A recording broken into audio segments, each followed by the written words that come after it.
Ketika saat hatimu bergelora hidup ngomong aku Allah, dan dalam hatimu sudah tidak tertampak dirimu makhluk, itu berarti dikatakan sudah sampai makrifat Allah. Sudah. Yang kedua, tatkala sampean iku mudah untuk lungguh ning gunung bergelora akunya Allah, bahasa saya. Dengan pertanyaan apakah saya harus lewat rasa lagi, atau di nomor 2 apakah nomor 1 gak usah, bahasa saya. Tetapi ya juga tidak salah tatkala secara fisik Anda juga melantungkan dzikir 1 dan 2. Gak ada masalah. Cuman pesan saya, bagaimana apabila terjadi secara fisik dzikir 1 atau 2, posisi hatimu itu memang sudah liqo pada Allah. Paham gak maksudku?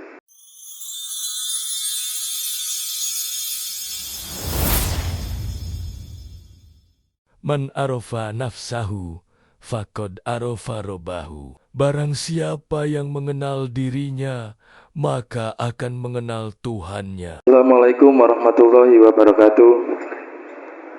Derek tanglet Habib. Tatkala melakukan zikir sirul asror, yang pada prakteknya adalah dengan hati diam, jumeneng ngerasakno ananing urip sak jeroning badan. Kemudian seiring berjalannya waktu, ada perintah atau bisikan yang begitu sangat jelas di dalam hati saat melakukan zikir sirul asror, agar mengucapkan aku Allah di dalam hati. Perintah ini begitu jelas. Mengucap aku Allah di dalam hati dengan perintah yang sangat jelas bahwa hati masuk dan merasakan di dalam aku Allah, bahwa yang berucap aku Allah adalah Allah sendiri. Saat perintah ini dilakukan, saya sudah tidak menggunakan rasa atau zikir sirul asror, tapi yang terasa di dalam hati adalah akunya Allah yang berlaku. Pertanyaan saya adalah, apakah perintah ini tidak membawa saya ke zikir zahri atau zikir yang mengucap?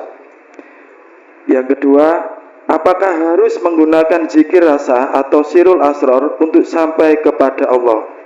Sedang perintah ini sudah tidak menggunakan rasa, tetapi masuk ke dalam kata aku Allah. Nomor 3, apakah dengan perintah zikir seperti ini bisa membawa sampai kepada Allah? Matur suwun. Assalamualaikum warahmatullahi wabarakatuh. Waalaikumsalam warahmatullahi wabarakatuh. Ketika saat hatimu bergelora hidup ngomong aku Allah, dan dalam hatimu sudah tidak tertampak dirimu makhluk, itu berarti dikatakan sudah sampai makrifat Allah. Sudah. Yang kedua, tatkala sampean iku mudah untuk lungguh ning gunung bergelora akunya Allah, bahasa saya. Dengan pertanyaan apakah saya harus lewat rasa lagi, atau di nomor 2 apakah nomor 1 gak usah, bahasa saya. Tetapi ya juga tidak salah tatkala secara fisik Anda juga melantungkan dzikir 1 dan 2. Gak ada masalah. Cuman pesan saya, bagaimana apabila terjadi secara fisik dzikir 1 atau 2, posisi hatimu itu memang sudah liqo pada Allah. Paham gak maksudku? Ketika baik ada dirasa di muka syafa misalkan, hatimu dimusyahadah. Ketika dirimu juga berlaku muhadharah, tapi hatimu dimusyahadah, enggak apa-apa. Lah, hal seperti itu bisa dilakukan Allah, menterjadikan hal itu terhadap dirimu hari ini, besoknya juga tidak seperti ini, tetapi besoknya sampai gak di muhadharah atau mukasyafah, sampai tetap hati itu ada di musyahadah. Berarti sekarang aku yosik pakai 1, 2, 3, tetapi 4 iku mesti. Bisa juga besok iku aku gak 1, 2, 3 langsung ada di 4. Lah, perjalanan seperti ini Bapak Ibu, ya udah, itu jaiznya Allah, termasuk itu wenangi Allah. Yang terpenting dalam dirimu adalah bagaimana itu selalu musyahadah. Urusan Anda diletakkan, mohon maaf, Anda diletakkan di muhadharah atau di mukasyafah, yang terpenting hati tetap ada di musyahadah. Sampai dikatakan gini dalam surah Al-Baqarah, keterangan kalau nggak salah itu ayat 256 kalau nggak salah, sing disebut tali Allah yang selalu kau pegang teguh lam fiso malah gak putus iku ya opo.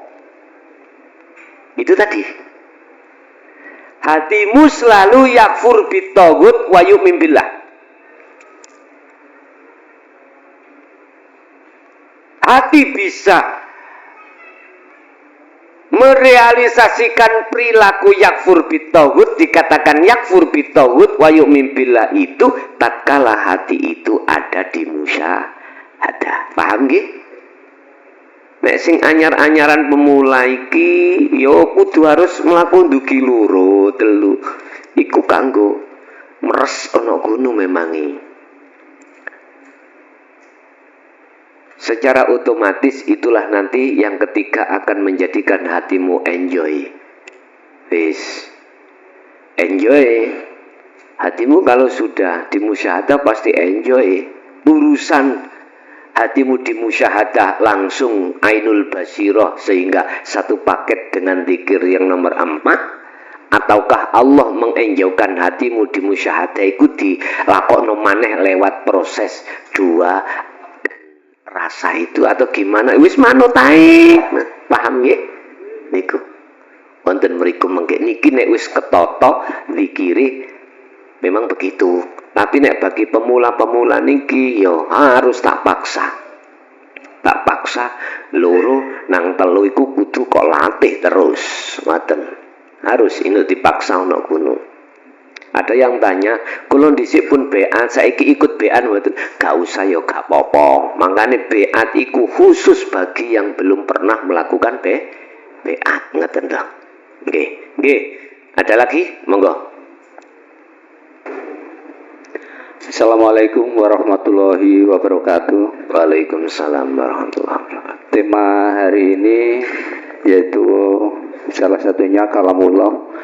Ini ada kalimat Gus yang pada saat ini ngetren, sering disampaikan oleh Ustadz Kiai, yaitu mengenai Allah mendatangkan rezeki kepada kita itu bukan karena permintaan ataupun keinginan, tapi karena kebutuhan. Di sini karena kebutuhan. Iya. Jadi di sini saya menyimpulkan itu ayat langsung dari Allah.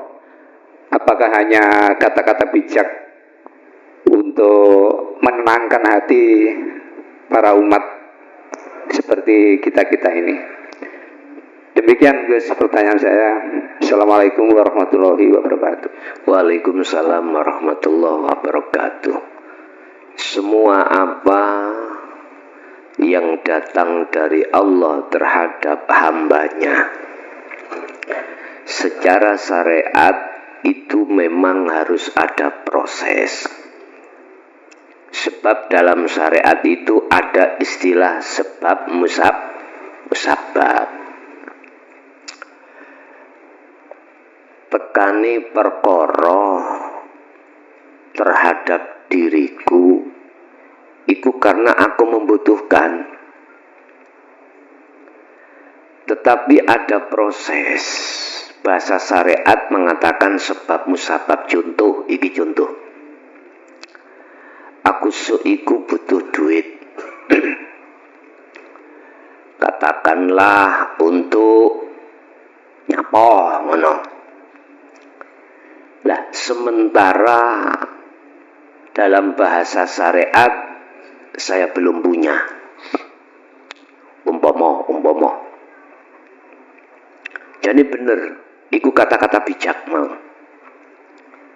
Nah terus dimasukkan terhadap satu ayat Allah bahwasanya Allah itu tidak pandang bulu, akan memberikan ar-Rahman itu terhadap seluruh manusia. Loh, ketika saat detik sebelum detik-detik apa yang ku butuhkan tadi, syariat ngomong saya harus usaha dan ikhtiar. Mbah usahane iku dodolan apa sing didol, mbah iku usahane utang. Ini disikapi cara syariat sebagai ikhtiar atau usaha untuk tekani kebutuhan yang pada tanggalnya itu dibutuhkan.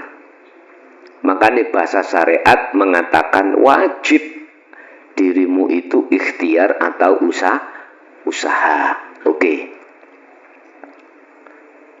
Bapak Ibu, hakikat menjawab lewat dalam satu ayat, wa may yattaqillaha yaj'al lahu makhrajan. Waman lan utawi sapane wong iku yattaqi takwa sapa man, yattaqillaha takwa nang sapa nang Allah, yaj'al mongko ndadekake lahu maring wong sapa Allah Gusti Allah. Yaj'allahu dadekake nang wong apa makhrajan, terbukanya sesuatu persoalan atas solusinya. Wis nek wis kebuka solusine, hakikat jawab bukan karena usaha lan ikhtiarmu atau doamu pada Allah.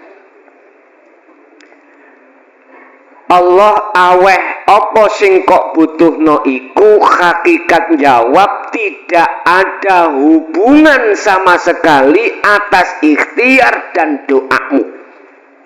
Hakikat. Nek syariat mesti jawab, oh sebab musabab ya teko aku gelem ikhtiar. Dodolan mobil atau dodolan barang atau hutang. Umpama aku gak hutang, umpama aku gak dodolan barang, gak kira aku nyekel duit sing tak butuhno iku. Lah ngoten nggih. Akal ngomong ngono.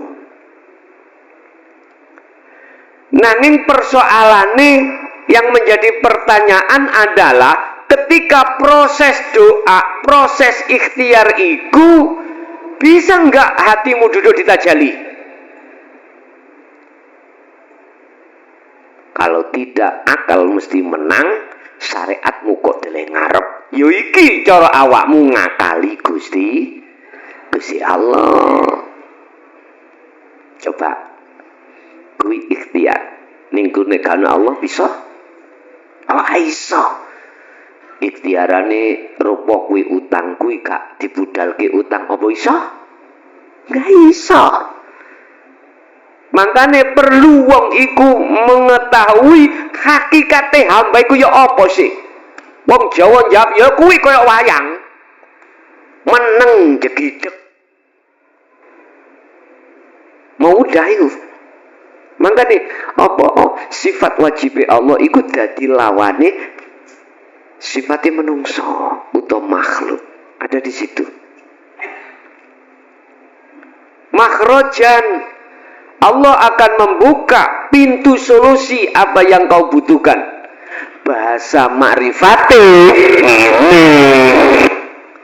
Ketika si hamba sudah megang takwa, duduk di tajalli, siapa Pak yang berlaku semuanya? Allah. Tapi ojo dimaksud Allah utang duit. Allah dodolan montok ojo. Ih, yo kliru pol kuwi. Lah nek kabeh wae Gusti Allah, lah nyapa Gusti Allah itu kok yo dodolan. Terus dodolan sapa sakliyane Allah gak ono? Itulah berlakunya sifat jaisnya Allah di situ. Nek pertanyaannya apakah itu makalah ataukah itu firman Allah yang mengatakan manusia itu disesuaikan dengan kebutuhan tekane. Dijawab makalah juga ada. Cara Quran sampeyan delok kaya ngono mang iki piye karepe. Nek kita ambil dari sisi hakikat, walaupun kau fisikmu tidak berdoa, ya fisikmu iku mang nyun sewu bahasane ikhtiar atau gak ikhtiar bahasa fisik. Nek bahasa hakikatmu iku melaku. Lagi deh yang dimaksud ayat wa mayatakillah, sebab Allah wis dawuh yen makhluke kabeh bah sing gegremetan bah makhluk manusia mesti mendapatkan ar-Rahman. Cuman prosesi nek ar-Rahman ning dunya iku kan ya kuwi jenengan iso imangan sebab nyambut gawe. Tapi bagaimana yang menjadi persoalan besar adalah bagaimana secara fisik kelihatan kita yang berperan tapi ati iku genahno perane Gusti Allah. Kanten ngoten to asline.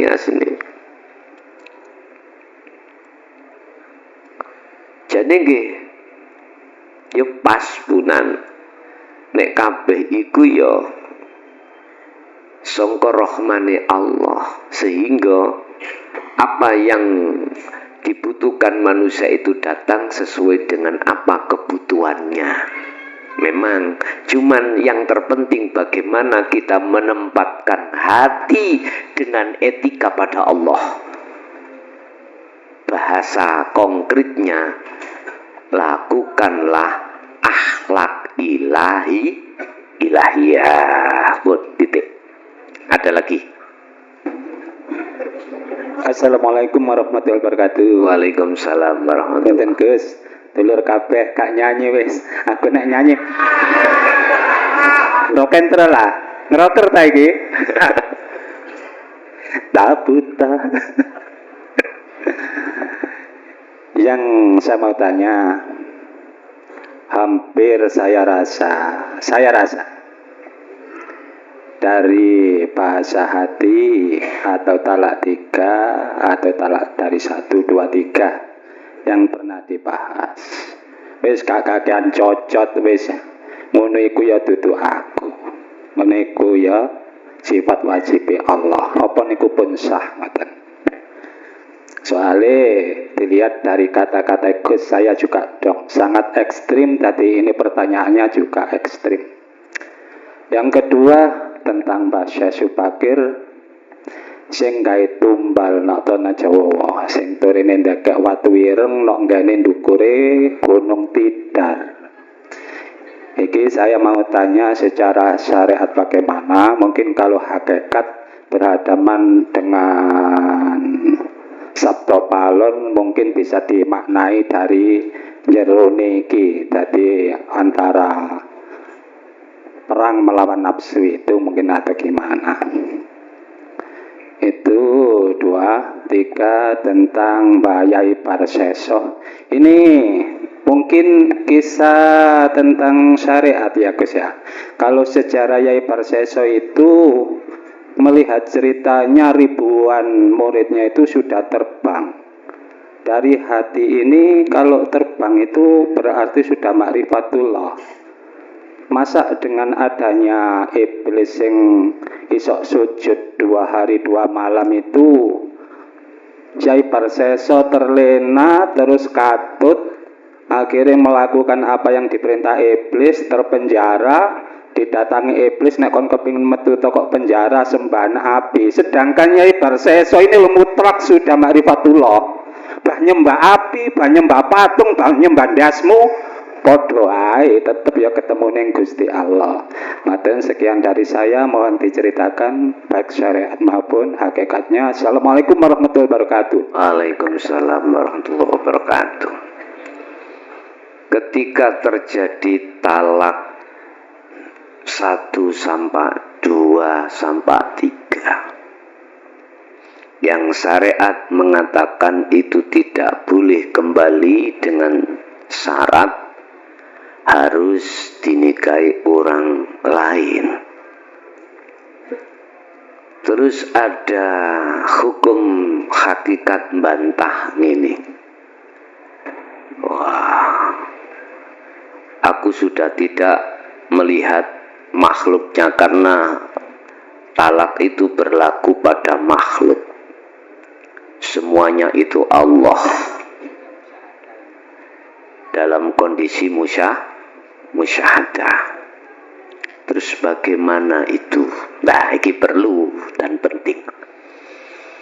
Tinggal kita itu masih memakai sudut pandang syariah atau tidak. Poda mbek ngene lho, Pak. Musyahadah itu omongannya poda mbek wong ini. Detik-detik ada musyahadah. Enak-enak turu ambek bojone, turu nglindur dik tak pegat, sah apa gak? Mboten sah. Paham? Waktu turu bojo peno, bojo Anda, ada yang tanya, "Gus, peno itu apa?" Ono. Nah, kemarin itu dari Malaysia. Peno gak harus wong ndi sih ngene ya. Ternyata tak jawab peno itu Anda. Adalah ketika Anda seorang istri dan suami tidur bersama dan suamimu mengatakan dengan bahasa ngelindur loh. Bisa jadi ini terjadi secara fisik ketika ngimpi memang tukaran. Lah ngoten nggih.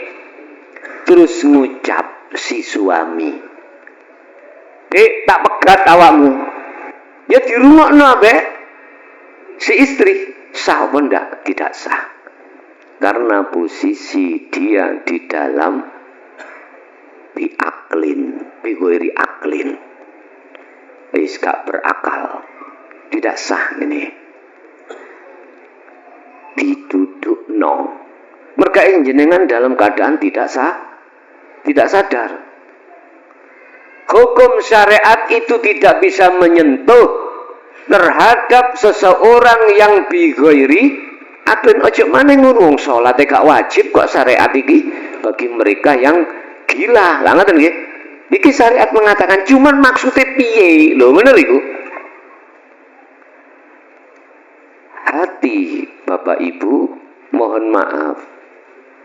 Kalau detik-detik di musyahadah, tandanya kan gini, hatimu dilalaikan Allah terkait apapun, karena apapun sudah tidak ada. Kali pertanyaannya, akalmu bagaimana? Lah, ini kan ada dua hal. Sing khos jelas di situ sudah tidak bisa. Terus sing khawasul khawas iki sik fungsi. Kari pertanyaannya terjadi itu tadi pada kita yang didetikno di khos apa di khawasul khawas. Kalau di khawasul khawas, kembali lagi dalam satu pertanyaan, apakah kau juga memakai hukum syarak apa ndak? Nah, wis kari ngono nek iya berarti berlaku. Nek enggak ya gak berlaku. Wis kari ngono. Wis satu.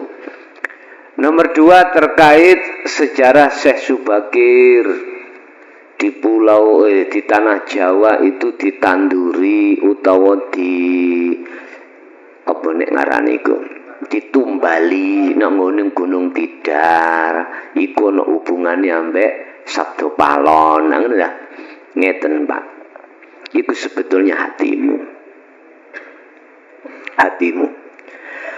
hati siapapun manusia tatkala tidak ditumbali namanya takwa nyun sewu sebelum ditumbali Syekh Subakir ana wong isuk lara sore mati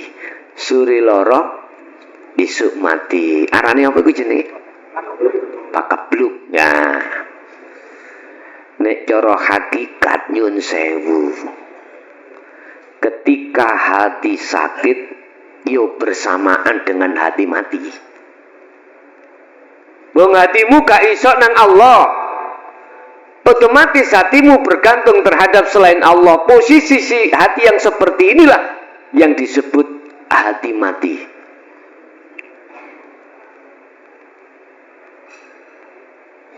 Dua mata ya baik tak buta dua mata namun tiada melihat tiada buta tiada tuli telinga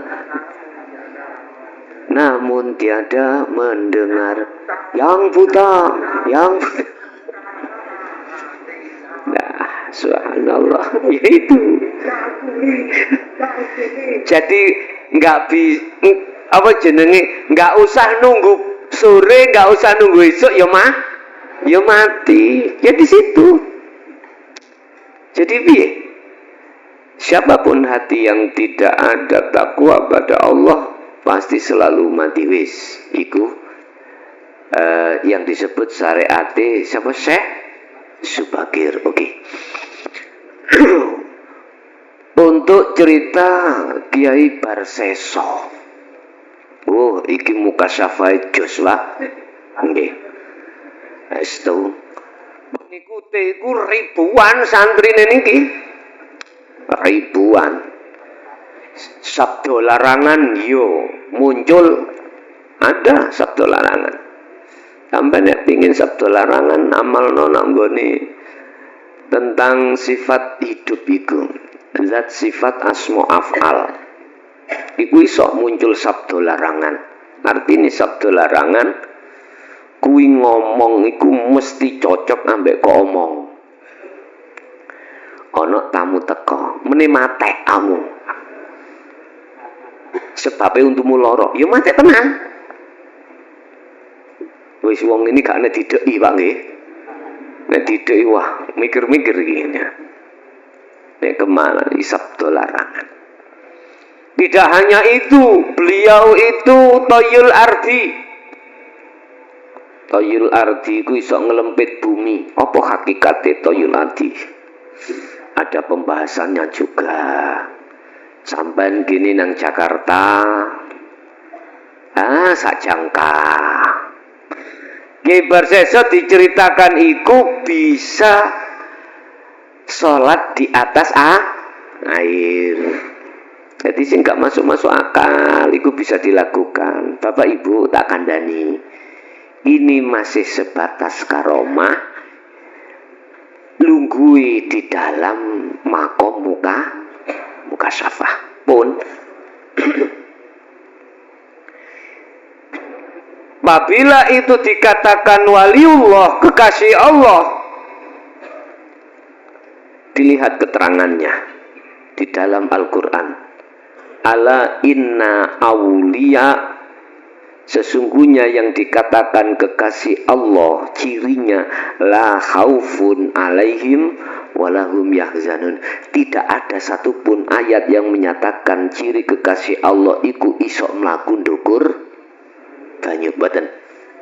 La khaufun, hatinya itu tidak mempunyai satu ketakutan akan apa yang akan dihadapi. Contoh, jenengan sawaliki arepe mantu, misale yugo sampean iki njaluk macam-macam dikuwadi ya lupa macam-macam. Sampean sewakno sound system sing sak Jawa Timur paling jos napa? Pala. Penyanyine yo ngono. Misal sampean gedhekno atine beres ngono lho. Pak mangane kudu ngene. Wis mau macam golekno patah utawa tukang rias sak Jawa Timur.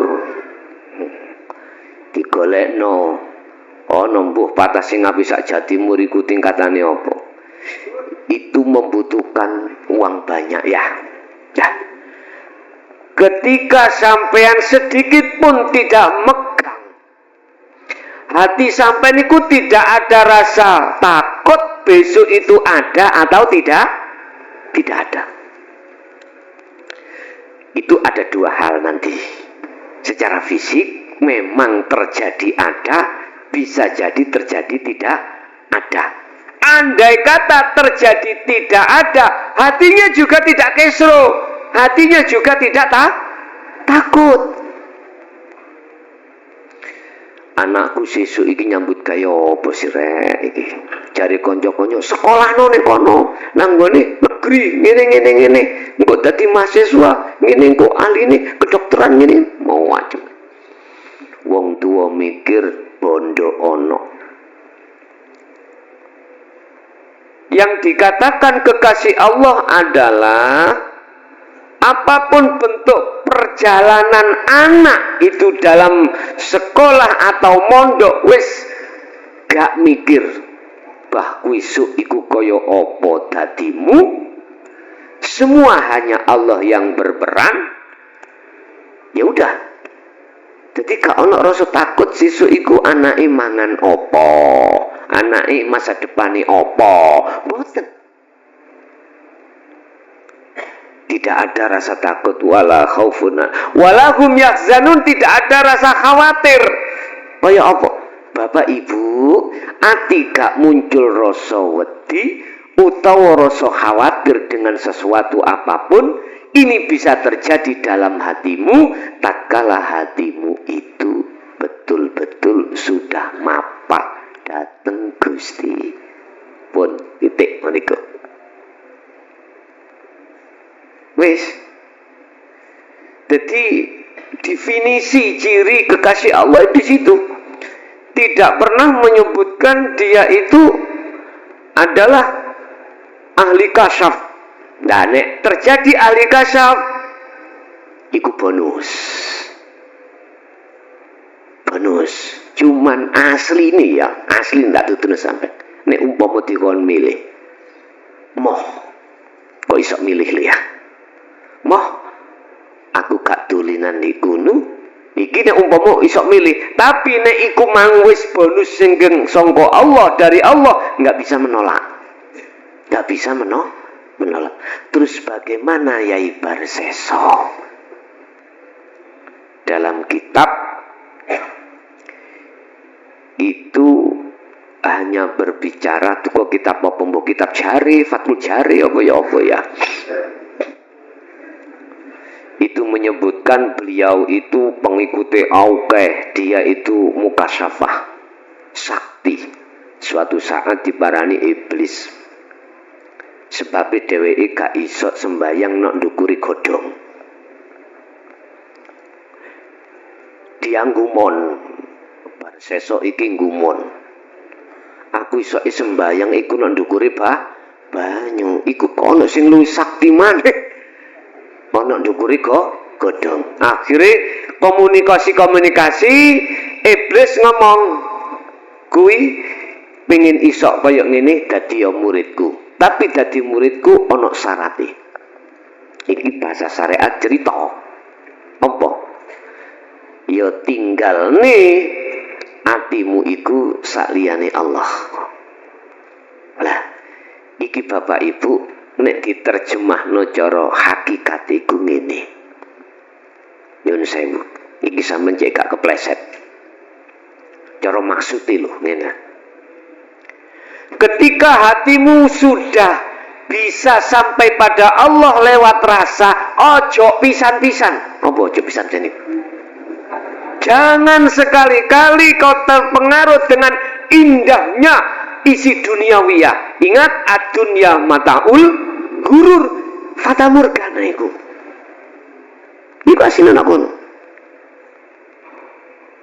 Sekali lagi saya katakan, kalau hatimu sudah berkobar yang namanya aku Allah, jangan sekali-kali kau bisa tertipu dengan nafsumu sendiri, yang nafsu itu pasti akan iming-iming perkara sing enak-enak yang hanya bersifatkan yang sesaat, yaitu duniawiyah. Nyun sewu, Islam tidak melarang Anda itu jadi orang yang tinggi jabatani, tinggi pangkati. Tidak melarang. Islam juga tidak melarang Anda menjadi orang yang ghani, Anda menjadi orang yang kaya raya. Tidak melarang. Tetapi ketahuilah, Islam akan melarang manakala hatimu bisa disetir oleh dunia. Paham ya? Hati bisa tidak disetir oleh dunia tatkala hatimu selalu memegang teguh tali Allah. Hati tidak akan bisa terpengaruh dengan iming-iming nafsu tatkala hatimu betul-betul berpegang teguh tali Allah. Bil urwatil wusqa lam fisama laha wallahu wasi wallahu samiun alim. Di situ kuncinya. Jadi intinya Yai Barseso mang adalah memberikan satu pelajaran terhadap kita, hati yang sudah sampai pada Allah lewat Sirul Asror. Jangan sekali-kali hatimu, bukan jasad lo ya, hatimu iku kepincut ambek selain Allah. Bukan maksudku dohirmu ojo gelem nek diweni, enggak, hatimu. Paham nggih? Ada lagi. Assalamualaikum warahmatullahi wabarakatuh. Waalaikumsalam warahmatullahi wabarakatuh. Ngapunten saderenge Gus, kula badhe tanglet, tapi saderenge tanglet sing kula tangletaken kula crita kedhik mawon. Injih. Terus Gus nika kula dikengken belajar connect teng urip. Pun kula lampahi nek saged connect teng urip ateges saged mlebet wonten alam akhirat. Kula belajar Gus mlebet alam akhirat. Mantun ngoten enten ngarepe griya niku enten lare alit umur 3 tahun. Mular Gus. Ati connect Gusti Allah rek nangis jauh tulung. Kula tulungi Gus.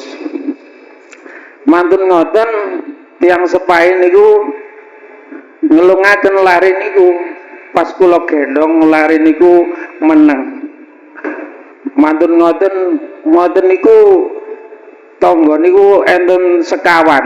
Yogane niku ngoten kabeh. Akhire kalih kula niku kados lulut ngoten Gus, mboten purun wansul. Nglumpuk enten griya kula kabeh. Padahal kula kalih bojo kula tok, yoga kula ki ambek mboten enten griya. Lalari sekawan niku wau akhirnya mboten purun Gusti Cak Wansul kalih tiyang sepahe bapake kalih ibuke niku sampai ampun napa niku mboten purun wansul niku kok kalih sampean kaya ngoten niku. Lah tangga sing lintune yogane sing mboten kula tulung niku wau rada atoh titik ngomong ngeten. Aku iki mlebu akhirat tapi kok ana tangga sing ngomong ngono. Kira-kira riko gak melok urun. Nah, lho niku lho Gus. Ngoten. Melok napa? Melok urun nah. Urun. Kok arek karo riko kaya ngono. Ngoten Gus. Matur ngoten kula suwun teng Gusti Allah. Waduh Gusti Allah ngakali aku. Kula malih guyu ki ambek Gus. Guyang-guyu bojo kula ngomong ngeten. Lah apa Pak sampean kok guyang-guyu? Lah iya aku jare melok urun. Ngeten kula Gus. Dan kula suwudon ngoten niku. Wah berarti akal-akalan iki Gusti Allah iki. Ngoten niku mboten dosa Gus. Pun ngoten mawon pertanyaane. Assalamualaikum warahmatullahi wabarakatuh. Waalaikumsalam warahmatullahi wabarakatuh. Iki yang mendengarkan yang tidak mengerti bahasa Jawa iku ya tolak. Apa maksudnya? Intinya begini Pak. Jamaah tanya, dia itu di rumah itu belajar hatinya connect pada Allah. Suatu saat ada anaknya tetangga menangis, gitu. Terus dia gendong, saat itu juga diam, dan juga anaknya tetangga yang lain juga begitu. Ada 4 tadi. Dia juga begitu digendong terus diam. Tonggo yang lain mengatakan, apakah si bapak Ikman dulunya itu gak ikut urun? Nah, urun itu Salome gitu ya. Satu lubang rame-rame itu bahasanya. Terus mempunyai prasangka si bapak mang pada Allah.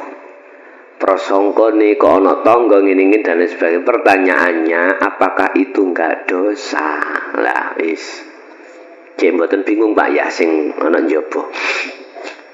Gini Pak, kita bicara dosa itu apa sih? Dosa itu apa iki? Sing njaba atenono. Lah dosa itu muncul disebabkan satu kesalahan sistem, umpama komputer ya. Kalau sistemnya itu enggak sesuai, dia akan tidak memunculkan satu program sistem. Lah gak munculnya satu program berarti nggak ada tampilan. Akhirnya zong. Iki bahasa tak kiaskan. Terus kembali pada proses pertanyaan tadi cerita. Awalnya kan bicara belajar connect. Terus ini sudah benar secara sistem, awalnya sudah benar. Udah benar.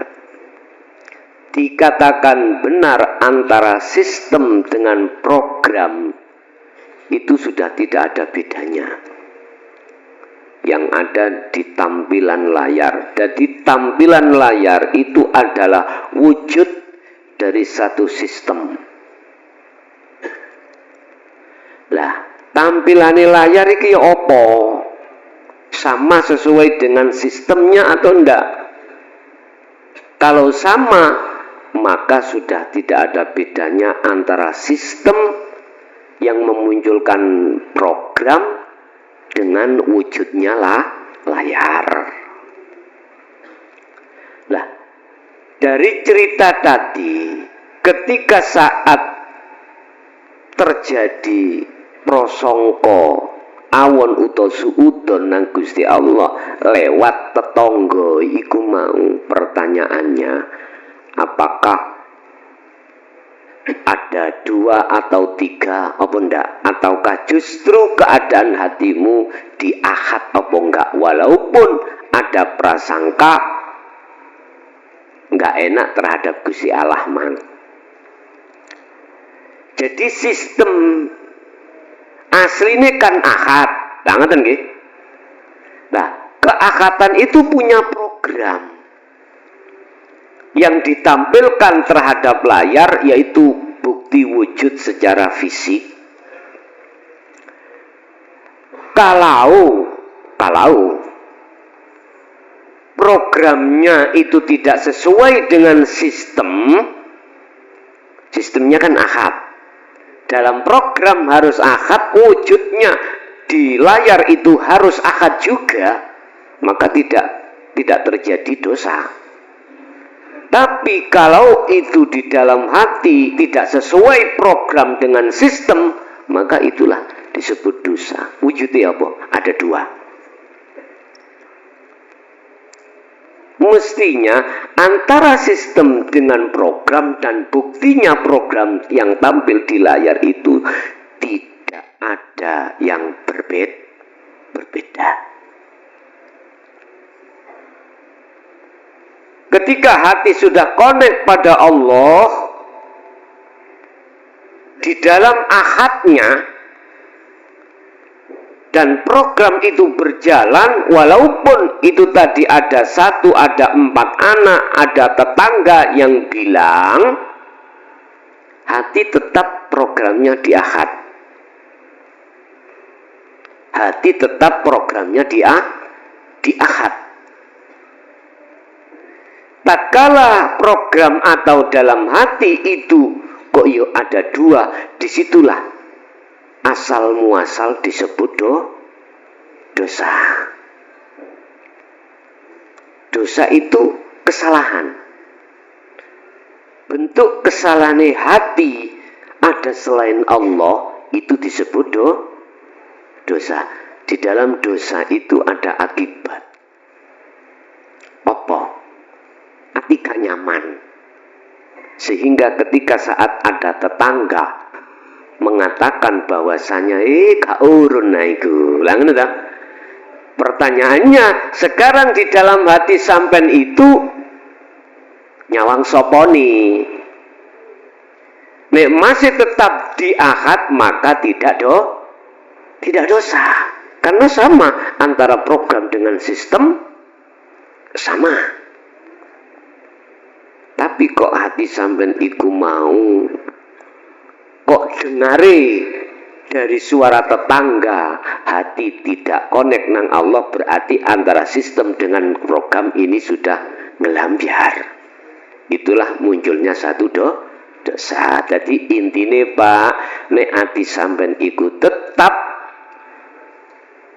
di ahad, walaupun tetangga bilang seperti itu, walaupun kejadiannya asal anak kecil itu nangis gak nangis, maka tidak berdosa.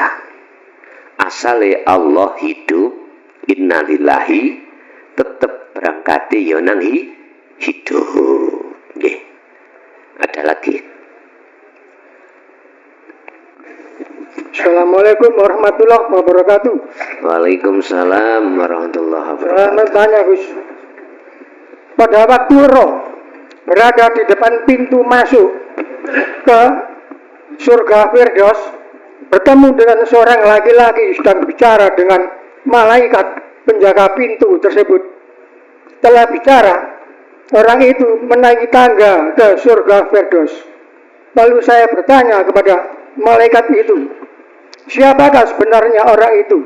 Kok mudah sekali menaiki tangga ke surga Firdaus?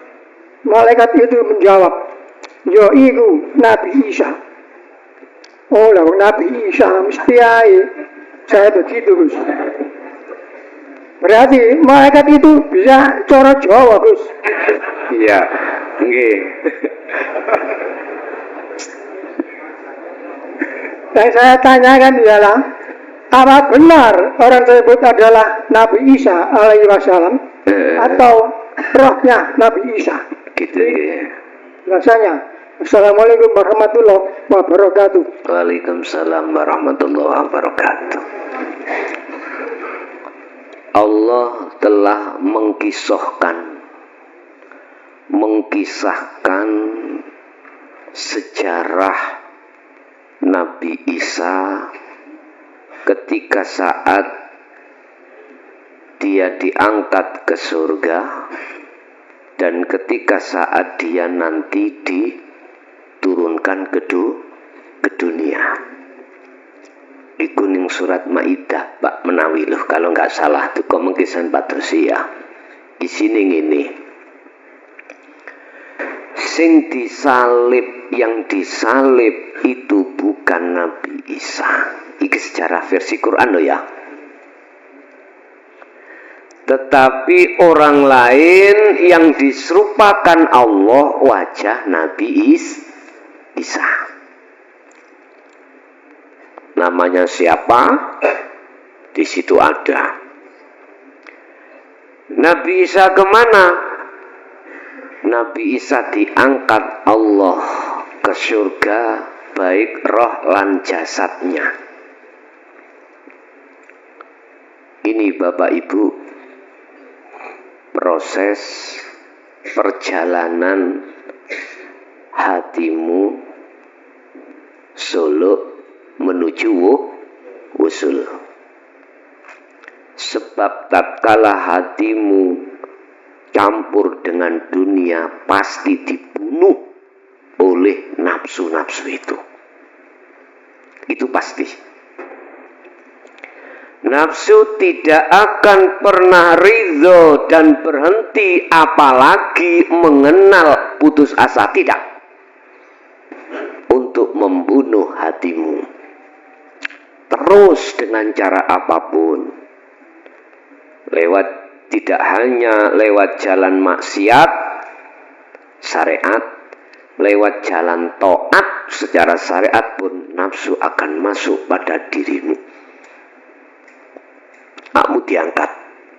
Terus aku gak nyeritakno khilaf secara syariat. Terus ayat itu Allah akan menurunkan Nabi Isa. Nanti di zaman akhir yang visi dan misinya adalah pertama, meneruskan syariatnya Muhammad Rasulullah. Syariat yang bagaimanakah yang dimaksud? Syariat Rasulullah yang diteruskan oleh Nabi Isa. Kalau boleh saya membuka rahasia di dalam Al-Quranul Qadim, adalah syariatnya Rasulullah yang berhakikat nuju ma'rifat. Wis titik. Sampeyan delok. Sampeyan tingali. Iki zaman ya wis dikatakan akhir. Tidak hanya di Jaya Baru, banyak bermunculan para kiai, para ustadz, bahkan habaib yang berani secara terang-terangan membuka daripada ilmu hakikat nujuma dibanding ambek zaman-zaman utawa abad yang sebelumnya.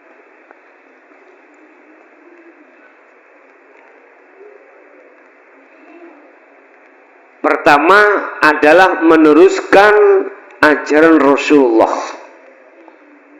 syariat Rasulullah. Bermunculan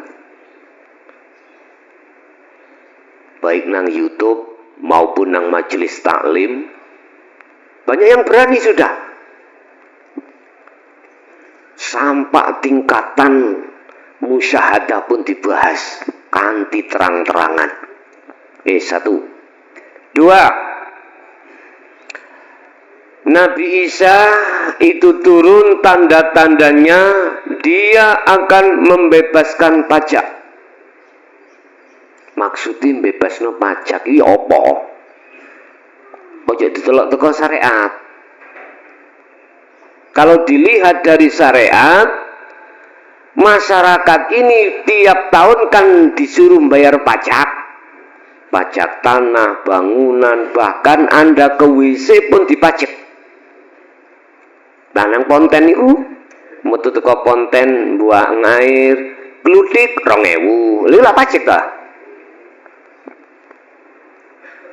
Sampai ngurus perizinan, ngurus apa wae ada pajak. Aku gak bicara cara syariat, bicara cara hakikat. Gini, kalau seseorang apapun yang dia lakukan manakala bertendensi dengan syariat belaka karena hukum akal, mesti si ono hitungan. Masih ada hitung-hitungan. Jangankan kita ibadah mergawe bahasa dohir kerja, mesti sampai hitung-hitungan dulu. Satu hari berapa ning pabrik, Pak? Ada hitung-hitungan toh? Ada hitung-hitungan. Jangankan itu, sholat pun juga ada hitungan. Nek ijen munfaridan sak derajat, nek jamaah 27 derajat. Terus sampai melakukan sedekah, melakukan poso, melakukan haji. Loh, hitung-hitungan nih. Lah maksudnya dibebas niki ya apa? Gak usah ngono ya kan, gak usah ngomong ngono. Nyun sewu. Kita punya keahlian sebagai orang alim ngaji nang diai. Atiku se ono paceke. Majek nang ngene Sokibul Bait, aku mulai kudu kok sangoni. Hitung-hitungan, Pak, aku budal iku bensinku entek semene, sewane mobil iku semene, hitung-hitung jenderal kelutik wis harus. Iki berarti bayar, Pak, pajak.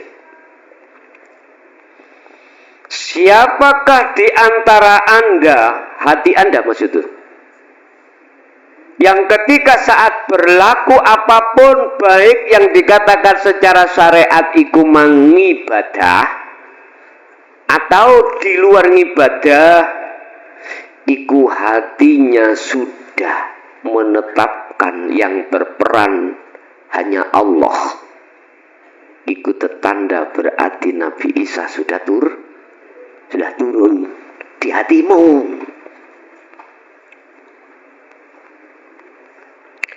Membebaskan pajak. Anda akan membebaskan tidak karena nafsu apa yang terjadi pada dirimu tatkala hatimu sudah duduk di ahad. Nomor 3, visi dan misinya Nabi Isa adalah merobohkan dan meruntuhkan salib-salib di gereja-gereja. Aku gak ngomong fisik. Maksudnya ya apa? Dengan ajaran Nabi Isa itulah umat manusia berbondong-bondong ke masjid. Bahasa syariatnya ono kuno. Bahasa hakikatnya dengan ajaran yang dibawa oleh Nabi Isa itu adalah menjadikan hatimu yakfur bitawud wa yu'min billah. Terakhir, membunuh Dajjal. Sampai nek ngomong syariat bunuh Dajjal iku angen-angen wong ya apa ya? Kok cik gedene terus motone situk nang kene ana tulisane kafaro. Jarine wong iku di kuburan digadruk, nek pecotot ditakoni awakmu milih nang tangan tengen apa tangan kiwa? Nek tangan tengenku iku surga, tangan kiwa neraka. Nek awakmu nyembah nang Allah tak lebokno nerakaku, kuwi nek nyembah nang aku awakmu tak lebokno surga. Ternyata maksud ngene, Pak. Nek hatimu mengikuti Dajjal, itu hati yang yu'min bitawud, hati yang menghambakan diri terhadap syahwatut dunia. Iki dia memang enak mak surga, tapi nek ati iki mang milih nang Allah dilebokno nerakane Dajjal, ya jenengan ning dunya iki nyuwun sewu wis tah potongan-potongan wong sing hatinya nang Allah iku fisike lho nyuwun sewu gak paten duwe nggih ya.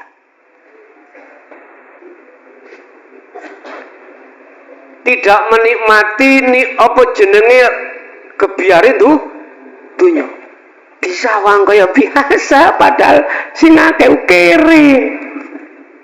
Pertanyaanku, siapa awakmu nek wis ngaji ana kene siap kere? Kare ngono. Wedi. Allah. Terus siapa Dajjal ini? Lah niki Pak, sebagai segala sumber penyesatan hati, nafsu yang ada di dirimu yang terkenal sifat basariyah. Ayo wis ketemu ini. Nek cara syariat Pak, ngomong syariat siapa? Dajjal iku siapa nabimu? Nabi Isa. Yang delok tandane mang akhir zaman. Hakikate kaya apa? Iki sampeyan terjemahno dhewe wis. Intine ngeten. Hati kalau sudah bisa menerima ajaran Allah dan kembali pada Allah, berarti tondo hatimu sudah diturunkan Nabi Isa.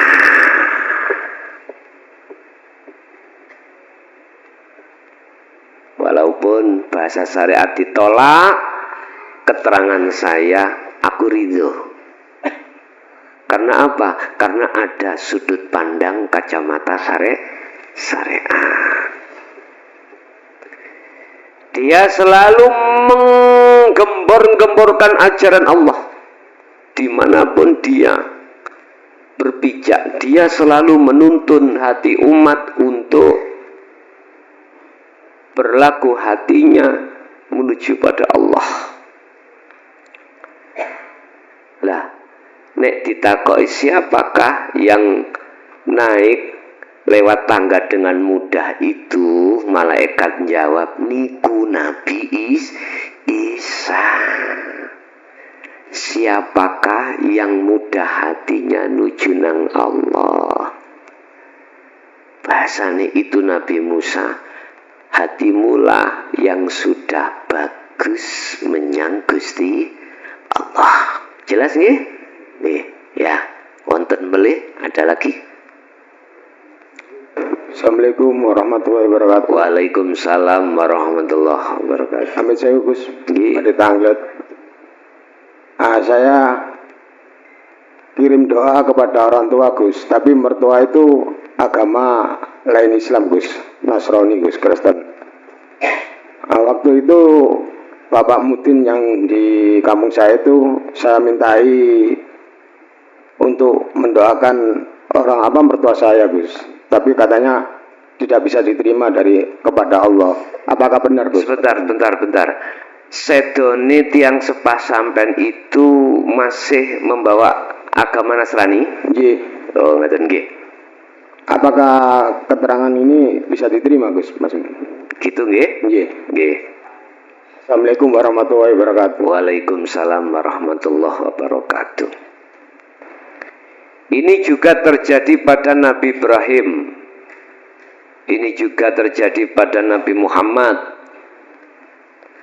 percuma kau berdoa dan mendoakan terhadap keluargamu Ibrahim, tidak akan aku terima. Mohon maaf, karena posisi orang tua atau keluarga itu tidak sama imannya dengan Nabi Muhammad, atau Nabi Muhammad itu paman nih kalau nggak salah, terus dengan Nabi Muhammad atau Nabi Ibrahim.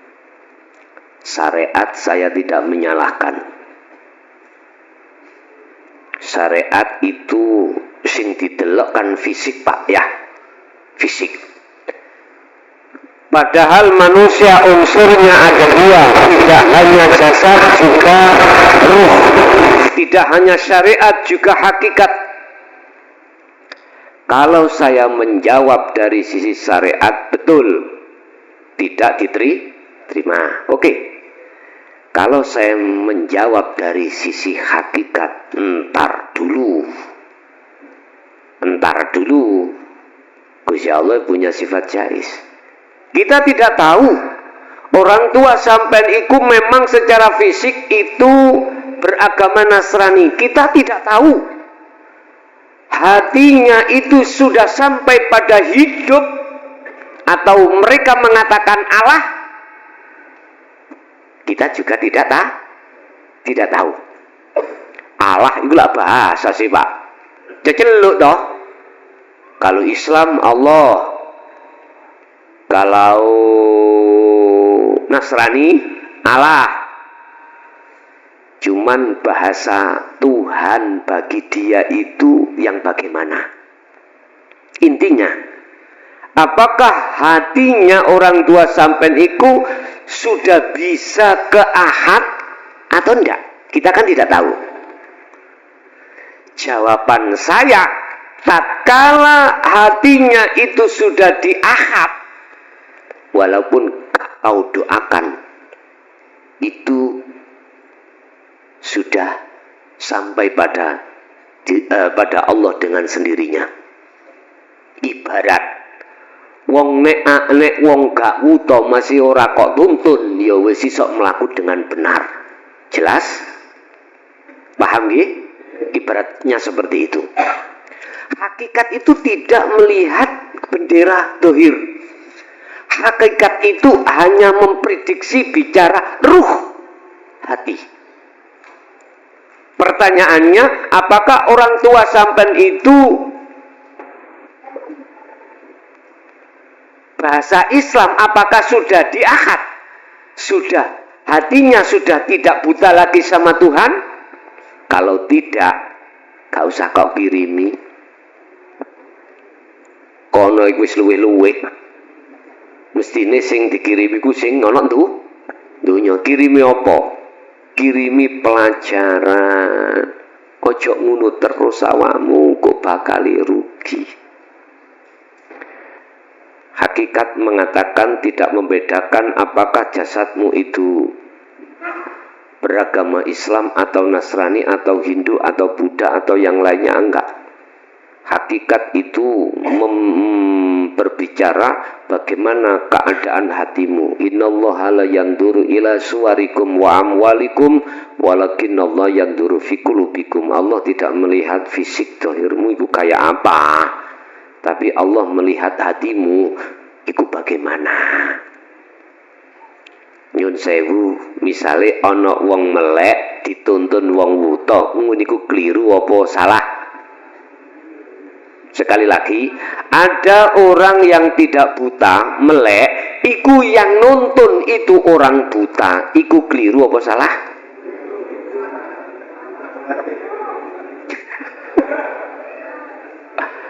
Mestinya sing nuntun iku sing melek.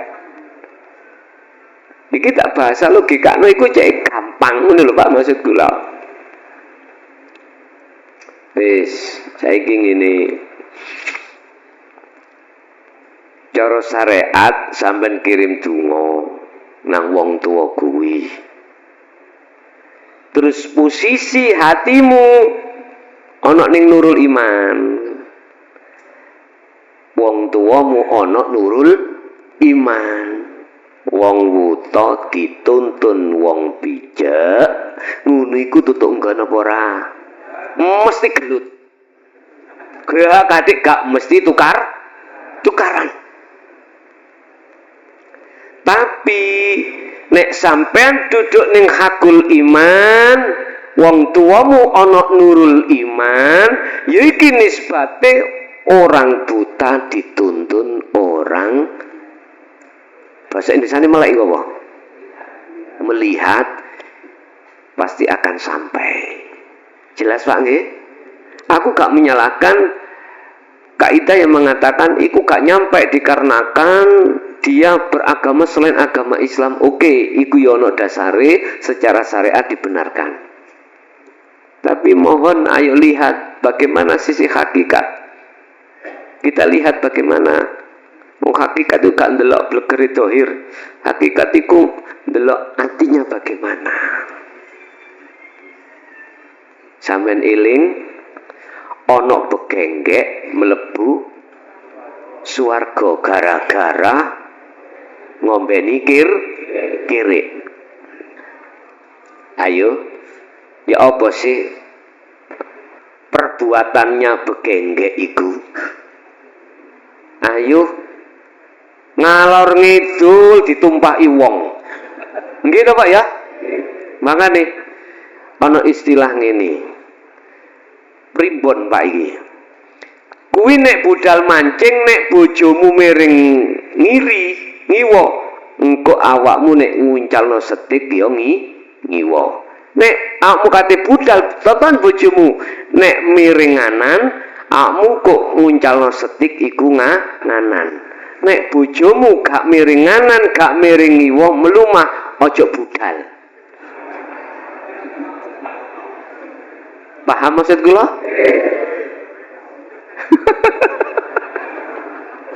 Iki primbon rek, primbon. Wis. Allah ya Karim. Eman-eman toh arepe budal. Buat apa terus sih mang rek hancur sih. Apa yang mang terus sih? Masalah nopo mang? Gitu yang sepai ngaten. Jadi Bapak, walaupun secara bahasa syariat dia Nasrani, jenengan sebagai anak lungguh hakul iman, udah mesti tutup kak. Boleh kak tutup kondo aku. Tak senenani. Mesti tutup Pak. Iku dinisbatne ana wong melek, wong melihat, menuntun orang buta saged. Nah yuk kata si Rasulullah awalatin solihin. Lah yang perlu disikapi dipersoalno, dimusyawarahno, yang dimaksud anak yang soleh itu anak yang bagaimana? Ngoten. Padahal tadi dikatakan di dalam surah Al-Kahfi ayat 103 kalau nggak salah, mulai 100 berapa itu? Ada seseorang yang merasa dirinya itu nyono, menyangka dirinya orang bagus disebabkan lakune dohir api, nyatane itu tadi orang yang merugi. Fahabitot a'maluhum, disebabkan mereka kafaru bi ayati rabbihim waliqaihi, karena mereka itu telah mengingkari, lari dari ayat ajaran Allah dan mengingkari pertemuan terhadap Allah. Makanya nek wis bahas tata ilmu hakikat iku sisihno agama syariat iki. Aku wong Nasrani gak oleh aja. Wis cara bahasa saya tidak boleh menolak orang yang ingin belajar ilmu ketuhanan ini selain fisike beragama Islam. Tetap tak tampung. Monggo. Kita bicara bukan di khilaf, kita bicara bukan di persulayaan di dohiriyah, kita bicara khusus masalah hati pada Tuhan. Wis ngoten tok. Aku yakin yang mendengarkan ini, yang pengkaji ini bukan hanya dari sisi agama Islam tapi juga dari Wirul Islam. Saya punya jamaah dari Pekanbaru. dulu sering ngebel-ngebel saya terkait dia secara fisik beragama Nasrani. Cuman dia ketika saat membuka link saya di situ kok ya masuk keterangannya, akhirnya belajar sampai hari ini. Cuman saja belum nanti kepanggih, hanya lewat by phone, WA dan lain sebagainya. Cuman ada keluarga di Malang, saya wanti-wanti, tolong nanti kalau Anda mau ke Malang mampir di tempat saya, nanti kita lebih banyak bermuhadasah atau berbincang-bincang lebih jauh lagi. Jadi kesimpulannya, secara syariat memang betul Pak, karena beda iman. Tapi secara hakikat engko dhisik, ya. Walaupun podo Islami, mohon maaf, bukan berarti aku ngentai hukum, ndak. Walaupun podo Islami, tapi hatinya kalau sama-sama buta itu bagaimanapun juga nggih ngelembung ke entute hansip. Nek gak percaya, wis tak tampilno ayat secara syariat ning donya. Ana jamaah loro mulya engko. Loro gecok ana karo mermo karo. Engko iso tutuk omah wega. Ya wis, ngono ae. Lah, jawaban dhewe nantinya seperti itu. Oke, ada lagi? Sampai cukup? Oke. Ingat, sekali lagi saya katakan khusus beat ini bagi yang belum pernah beat, khususnya pemula besok itu. Tetapi juga tidak salah bagi Anda yang sudah pernah beat terus mengikuti, monggo. Al-Fatihah.